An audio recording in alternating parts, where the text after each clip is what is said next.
महादेव, आपण माझे गुरु आहात। मी फक्त माझे कार्य करतो आहे। आता मला तुमच्या सहकार्याची गरज आहे। हे कार्य कसे करावे हे तुम्हीच मला सांगा।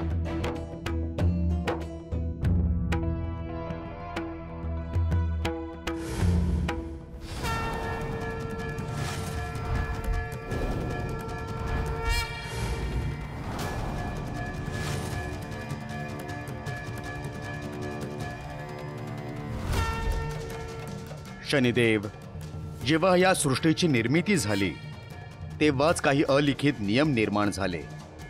त्यातलाच हा एक आहे। या सृष्टीत जे काही घडते त्याला कारण आहे। माझा कोणताही गतजन्म नाही, माझे असे कोणतेही कर्म नाही ज्याची परतफेड मला करावी लागेल। मीच जन्म आणि मृत्यू, सत्य आणि असत्य आहे। मी धर्म आणि अधर्माच्या परे आहे। मुळातच माझी कोणतीही रास नाही। ग्रहमंडळाच्या कोणत्याही चौकटीत मी बसत नाही। असे असले तरी नियम म्हणून तू माझ्या कक्षेत येणं स्वाभाविक आहे। श्री महादेव, मी मनुष्याच्या देवतांच्या वाटेला 7.5 वर्ष जातो, परंतु आपल्यासाठी मी फक्त 1 प्रहर येणार आहे। तू तुझे कार्य अगदी निष्ठेने कर, माझी काही हरकत नाही। मी माझ्या परीने त्यावर योग्य तो उपाय करेन। तुमच्या या बोलण्याने माझ्या मनावरील भार हलका झाला, माझी चिंता दूर झाली। ठीक आहे, कधी येणार आहेस तू? उद्याच। हेच विजया, हेच मला तुझं आवडत नाही। काय आवडत नाही? मी स्पष्ट बोलते, ते आवडत नाही का? तू स्पष्ट बोलत नाहीस, नेहमी मनात शंका उत्पन्न होईल असं बोलतेस आणि पार्वती मातेला देखील संभ्रमात टाकतेस। जया, काहीही बोलू नकोस, मला जे दिसतं ते मी बोलते। अगं, काय चाललंय तुमच्या दोघींचं? भांडत का बसला आहात?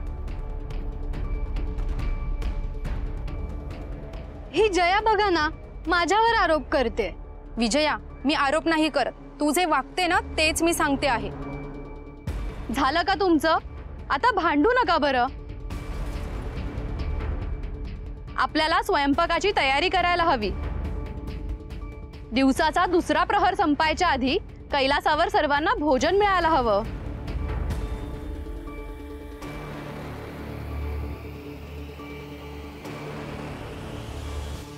हो, लगेचच तयारी करतो आम्ही। आणि आता चूल सुद्धा पेटली आहे, त्यामुळे कुणाच्या मनात शंका यायला नको। आपल्याला जेवणात काहीतरी गोडधोड पदार्थ करायचे आहेत। स्वामी म्हणाले आहेत, एक अतिथी येणार आहेत। आता कोण येणार आहे ते काही माहिती नाही। कोण येणार आहे हे महादेवानी सांगितलं नाही तुम्हाला? असं का केलं त्यांनी? अगं, मी माझ्या विचारात गुंग झाले होते, म्हणून मीच विचारलं नाही त्यांना। आणि कोणीही आले तरी त्यांचा आदरातिथ्य करणं ही आपली जबाबदारी आहे ना। त्यामुळे चर्चा नको। चला, स्वयंपाकाची तयारी करू।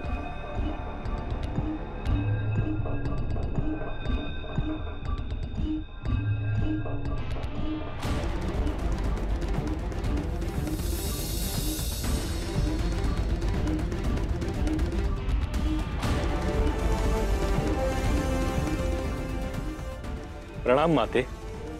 शुभम भवतु।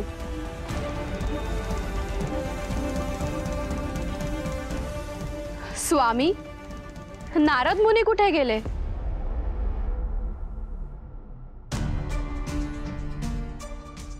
त्यांचे काही महत्त्वाचे कार्य होते, म्हणून त्यांना जावे लागले। अच्छा, म्हणजे मला स्वयंपाक करायला लावून हे निघून गेले तर? हे मी लक्षात ठेवेन। पण शनिदेव आले आहेत। शनिदेव, तुम्ही अगदी योग्य प्रहरी आला आहात। माते, मी समजलो नाही, भोजन तयार आहे, तुम्ही सुद्धा भोजन करण्यास यावे. अगदी बरोबर. शनिदेव, तुम्ही अगदी योग्य वेळी आला आहात. चला भोजन करूया. पार्वती, तू पुढे हो, आम्ही येतो. ठीक आहे, मी पानं वाढायला घेते, तुम्ही या. माते, मी श्री महादेवांना वेगळं सांगायला आलो होतो, परंतु आपण मला भोजनाचा आग्रह करत आहात. त्या गोष्टी वेगळ्या आहेत. तुम्ही तुमची चर्चा नंतर करा, आधी भोजन करून घ्या.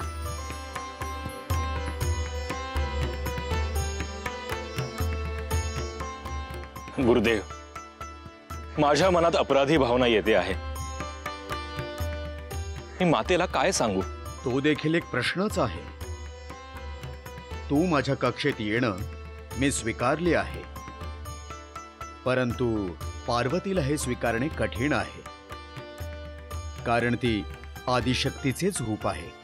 यावर काय करणे अपेक्षित आहे? ते आपण नंतर बघू. पार्वती आपली भोजनासाठी प्रतीक्षा करत असेल. आपण तिकडे जाऊ.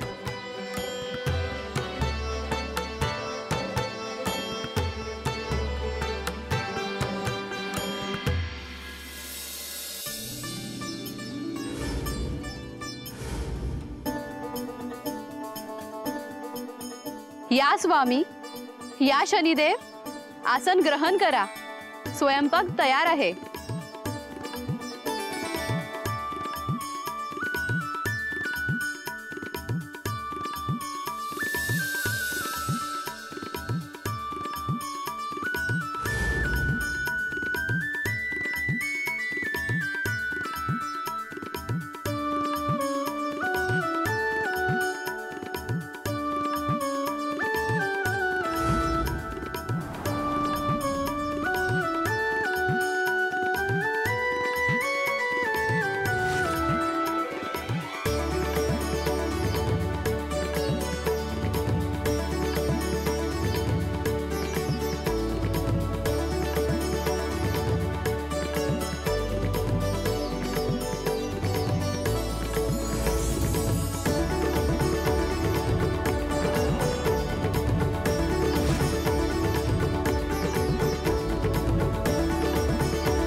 आता आपण भोजनास सुरुवात करावी.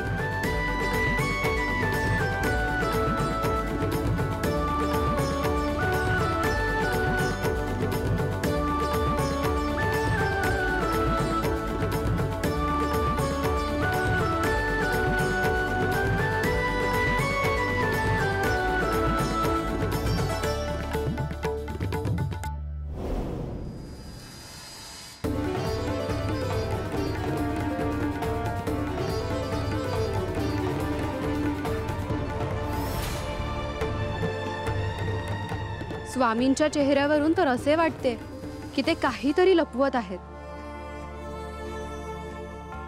शनिदेव असे अचानक कसे काय आले? कशासाठी आले असावेत? स्वामींना ते काय सांगायला आले असावेत? विचारायला हवे, पण आत्ता नको, नंतर विचारते.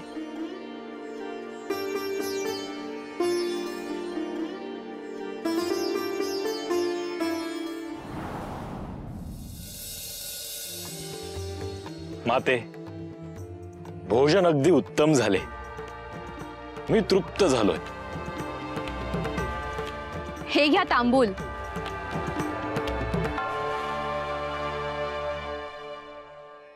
हे श्री महादेव, हे माता पार्वती, आता मला अनुमती द्यावी. थांबा शनिदेव, खरं तर आम्ही तुम्हाला भेटायला बोलवणारच होतो. मला? कशासाठी? आम्ही तुमच्यासाठी कन्या शोधली आहे. उद्या तिला भेटायला जाणार आहोत.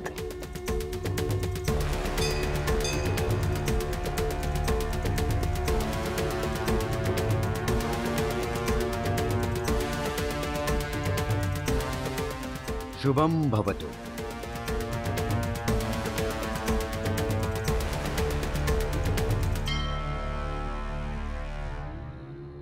स्वामी, यांना काय झालंय? मी विवाहाचा विषय काढताच यांचा चेहरा का पडला? मी इतकी आनंदाची वार्ता सांगितली, त्यांना आवडली नाही?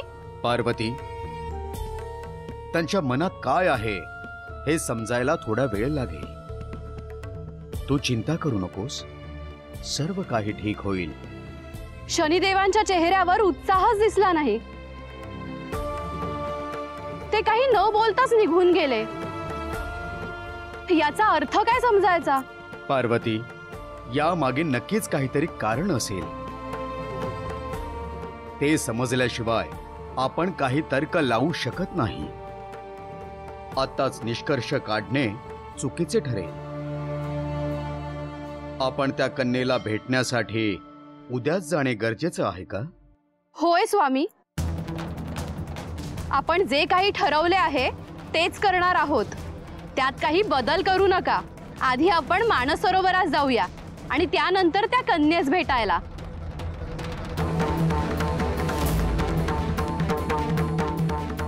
स्वामी, आपण माझ्यापासून काही लपवत आहात का? काही नाही, पण पुढे काही काळ मी ध्यान करणार आहे. त्यात व्यत्यय नको. चंद्रोदय झाल्यानंतर मी माझे ध्यान सोडेन. पण स्वामी,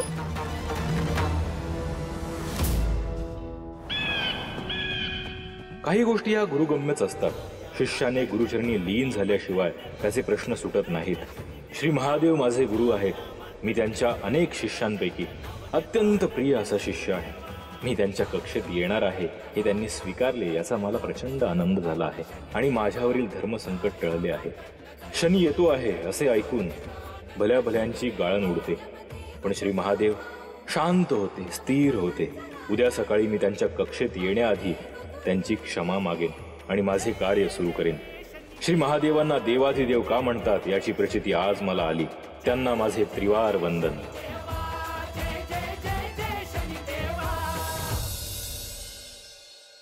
शनिदेव नक्कीच काहीतरी महत्त्वाच्या कामासाठी आले असणार. स्वामी माझ्यापासून काहीतरी लपवत आहेत हे नक्की. मला काहीही करून याचा शोध घ्यावा लागेल. दोघात काहीतरी वाद झाले असावेत का?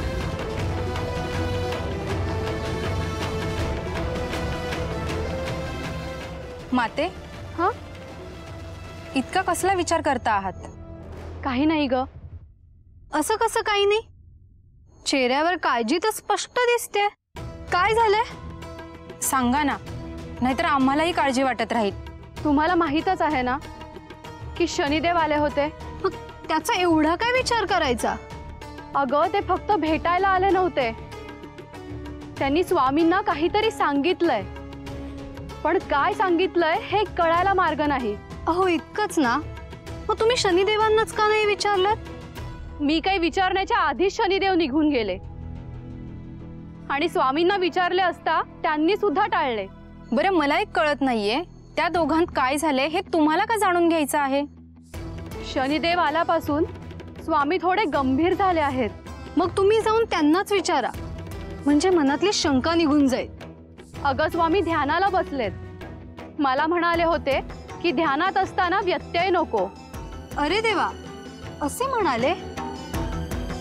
म्हणजे काहीतरी नक्की आहे जे महादेव तुमच्यापासून लपवण्याचा प्रयत्न करत आहेत. अगं विजया, काहीही कशाला बोलतेस? महादेव कशाला लपवतील काही? मग त्यांनी सांगितलं का नाही? अगं, इतकं महत्वाचं नसेल म्हणून नसेल सांगितलं त्यांनी. त्यात काय बिघडलं? तुला काही समजत नाही. हो, सगळं काही तुलाच समजते जसे. पार्वती माता, महादेवांचे ध्यान संपले की ते सांगतील तुम्हाला. आता हिचं बघा, त्यांना मातेला काही सांगायचं नाही म्हणून तर ते ध्यानाला बसले आहेत ना.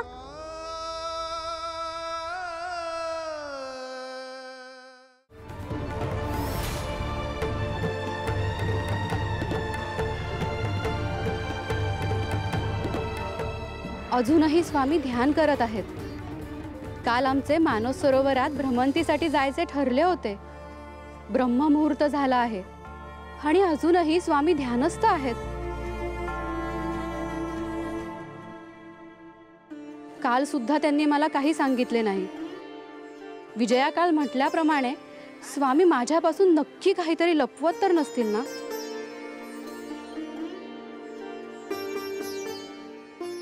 स्वामी,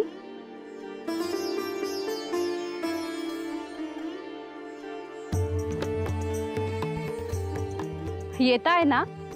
आपल्याला मानस सरोवरात जायचे आहे आणि त्यानंतर शनिदेवांच्या विवाहासाठी तुम्ही जी कन्या शोधली आहे तिची भेट घेण्यासाठी आपल्याला जायचे आहे. पार्वती, माझ्या लक्षात आहे. नाही, मला वाटले तुम्ही विसरला असाल म्हणून आठवण करून दिली. नाही, तसे काही नाही. ठरल्याप्रमाणे ब्रह्ममुहूर्त झाला आहे, त्यामुळे आपण आता निघावे अशी माझी इच्छा आहे. श्री महादेव, मी मनुष्याच्या देवतांच्या वाटेला 7.5 वर्ष जातो, परंतु आपल्यासाठी मी फक्त 1 प्रहर येणार आहे. ठीक आहे. कधी येणार आहेस तू? उद्याच.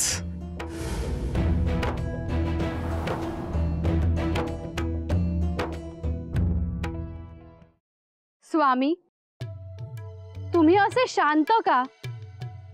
काही अडचण आहे का?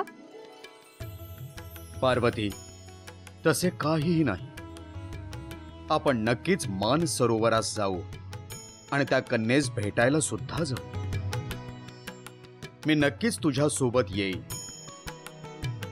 आणखीन 1 प्रहर थांबू आणि मग प्रस्थान करू, असे माझे मत आहे. 1 प्रहर थांबायचे? हो. परंतु स्वामी, काल आपले जेव्हा यावर बोलणे झाले तेव्हा तर तुम्ही काही यावर बोलला नाहीत. नाही म्हणालो, परंतु आता सांगतो आहे. तुम्ही असे का म्हणताय? मला हे समजले नाही. 1 प्रहर थांबून काय होणार आहे? पार्वती, आपण इथून निघू, परंतु मला पुन्हा वाटेतून मागे फिरावे लागेल. असे व्हायला नको म्हणून 1 प्रहर थांब. स्वामी, आपण जायचं ठरवलं आहे ना, तर मग तुम्हाला असं वाटेतून परत का यावं लागेल? त्याला कारण आहे, परंतु ह्या क्षणी मी तुला ते सांगू शकत नाही. असे काय कारण आहे जे तुम्ही मला सांगू शकत नाही? मी तुमची अर्धांगिनी आहे. तुम्ही माझ्यापासून काही लपवताय का स्वामी? नक्कीच काहीतरी घडणार आहे. स्वामी, तुम्ही काहीच का बोलत नाही आहात? हे मौन कशासाठी? तुम्ही मला सांगणार नाही आहात का? तुम्हाला माझ्या बरोबर येणे टाळायचे आहे का? तसे असेल तर स्पष्ट सांगा. पार्वती, मला तुझी अस्वस्थता समजत आहे. मी तुला सगळं काही सांगेन, फक्त हा प्रहर उलटून जाऊ दे. मी तुला वचन देतो, जे काही आहे ते तुला सगळं सांगेन.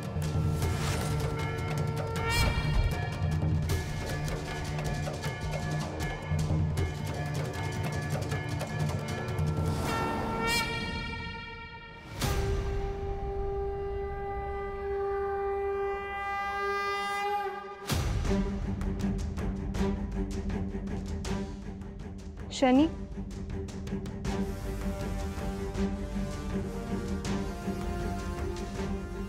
माते, आपण आम्हाला तुझ्याशी एका महत्त्वाच्या विषयावर बोलायचे आहे. माते, आता यावेळी कोणत्या महत्त्वाच्या विषयावर बोलायचे आहे? शनी, तुझा विवाह व्हावा अशी आमची इच्छा आहे आणि त्यासाठी आम्ही कन्येच्या शोधात आहोत. होय, सूर्यमंडळात तशी सूचना देखील आम्ही दिली आहे. काही उत्तम स्थळं देखील चालून आली आहेत आणि आमची अशी इच्छा आहे की आम्ही निवडलेल्या स्थळांना तू एकदा भेटून घ्यावे. मी तुमची चिंता समजू शकतो, परंतु मला असे वाटते की आपण माझ्या विवाहाची काळजी करू नये.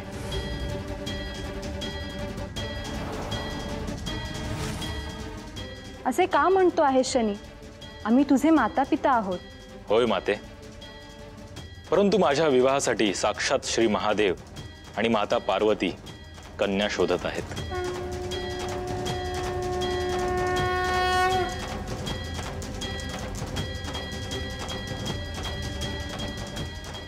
काय? साक्षात महादेव? होय, श्री महादेव माझे गुरु आहेत आणि देवी पार्वती माझ्या गुरु माता. आणि त्यांनी माझ्यासाठी एका कन्येची निवड देखील केली आहे. मी उद्याच तिची भेट घेणार आहे. साक्षात महादेवांनी प्रस्ताव मांडला असेल तर तो उत्तमच असणार. जय जय शनिदेवा